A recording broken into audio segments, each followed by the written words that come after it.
ಗಿಲ್ಲಿ ಹಾಗೂ ಕಾವ್ಯ ಜೋಡಿ ಒಟ್ಟಿಗೆ ನಟಿಸಬೇಕು ಅಂತ ಜನರು ತುಂಬಾನೇ ಆಸೆ ಪಡ್ತಾರೆ. ಆ ರೀತಿಯ ಒಂದು ಸಿನಿಮಾ, ಆ ರೀತಿಯ ಒಂದು ಸ್ಕ್ರಿಪ್ಟ್ ಮತ್ತೆ ಆ ರೀತಿ ನಿರ್ಮಾಪಕರು ಸಿಕ್ಕರೆ ಖಂಡಿತವಾಗಿಯೂ ಕೂಡ ಒಂದು ಮನಸ್ಸು ಮಾಡ್ಬೋದೇನೋ. ಬಟ್ ಈ ಸತಿ ಅಂದ್ರೆ ಏನೀಗ ಪಳಾರ್ ಸಿನಿಮಾದಲ್ಲಿ ಗಿಲ್ಲಿ ಅವರು ಏನ್ ನಟಿಸ್ತಾ ಇದ್ದಾರಲ್ಲ, ಹೀರೋಯಿನ್ ಫಸ್ಟಿಗೆ ಶ್ರೀಲೀಲಾ ಅವರು ಅಂತ ಹೇಳ್ಬಿಡ್ತಾರೆ. ಬಟ್ ಅಲ್ವಂತೆ, ಶ್ರೀಲೀಲಾ ಅಂತ ಎಲ್ರು ಕೂಡ ಅಂದ್ಕೊಂಡಿದ್ರು. ಅವರೇ ಈಗ ಕ್ಲಾರಿಟಿ ಕೊಟ್ಟಿದ್ದಾರೆ ನಿರ್ದೇಶಕರು. ಶ್ರೀಲೀಲಾ ಅಲ್ಲ, ಅದು ಸುಮ್ಮನೆ ಹಾಕಿದ್ದು.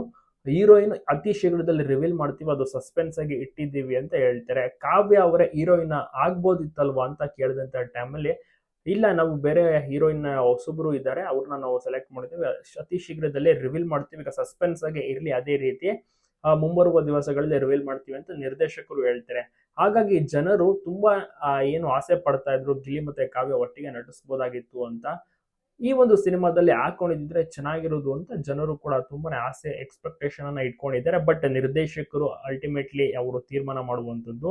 ಕಾವ್ಯ ಅವರಿಗೆ ಅಪ್ರೋಚ್ ಮಾಡಿದ್ದಾರೋ, ಕಾವ್ಯ ಅವರು ಅದಕ್ಕೆ ಎಸ್ ಆರ್ ನೋ ಅಂದ್ರೋ, ಏನ್ ಕತೆನೋ ಗೊತ್ತಿಲ್ಲ. ಒಟ್ಟಾರೆ ಪಳಾರ್ ಸಿನಿಮಾದಲ್ಲಿ ಹೊಸ ನಾಯಕಿ ಅಂತೆ. ಗಿಲ್ಲಿಗೆ ಜೋಡಿಯಾಗುವ ನಾಯಕಿ ಯಾರಾಗ್ತಾರೆ ಅಂತ ಎಲ್ರಿಗೂ ಒಂದು ಕುತೂಹಲ ಸ್ಟಾರ್ಟ್ ಆಗಿದೆ. ಪಳಾರ್ ಸಿನಿಮಾದ ಶೂಟಿಂಗ್ ಕೂಡ ಸ್ಟಾರ್ಟ್ ಆಗಿದೆಯಂತೆ. ಈಗಾಗಲೇ ಚಿತ್ರೀಕರಣ ತುಂಬಾನೇ ಚೆನ್ನಾಗಿ ಸಾಗುತ್ತಿದೆ. ಏನು ಗಿಲ್ಲಿ ಅವರ ಒಂದು ರೋಲ್ ಆಗಿರುತ್ತೆ, ಅವರ ಕತೆ ತುಂಬಾ ಚೆನ್ನಾಗಿ ನಟಿಸ್ತಾ ಇದ್ದಾರೆ. ಖಡಕ್ ಲುಕ್ ಮತ್ತೆ ಅವರ ಹೇರ್ ಸ್ಟೈಲ್, ಗಡ್ಡ, ತುಂಬಾನೇ ಸೀರಿಯಸ್ನೆಸ್ ಎಲ್ಲವೂ ಕೂಡ ಈಗ ಹೀರೋ ಯಾವ ರೀತಿ ಇರ್ಬೇಕು ಆ ರೀತಿ ಇದ್ದಾರೆ.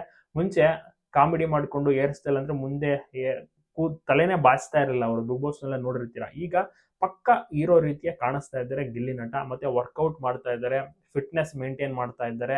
ಸೊ ಹೀಗಾಗಿ ಗಿಲ್ಲಿನ ಒಂದು ದೊಡ್ಡ ಲೆವೆಲ್ಗೆ ನೋಡ್ಬೋದು ಎಂಬ ಒಂದು ಜನರ ಆಸೆ, ನಿರೀಕ್ಷೆ ಸುಳ್ಳಾಗೋದಿಲ್ಲ ಅಂತ ಒಂದು ಅಭಿಪ್ರಾಯ ಜನರು ಕೂಡ ವ್ಯಕ್ತಪಡಿಸ್ತಾರೆ. ನೀವು ಕೂಡ ಗಿಲ್ಲಿ ಅಭಿಮಾನಿನ, ಗಿಲ್ಲಿ ಪಳಾರ್ ಸಿನಿಮಾ ನೋಡೋಕೆ ಕಾಯ್ತಾ ಇದ್ದೀರಾ?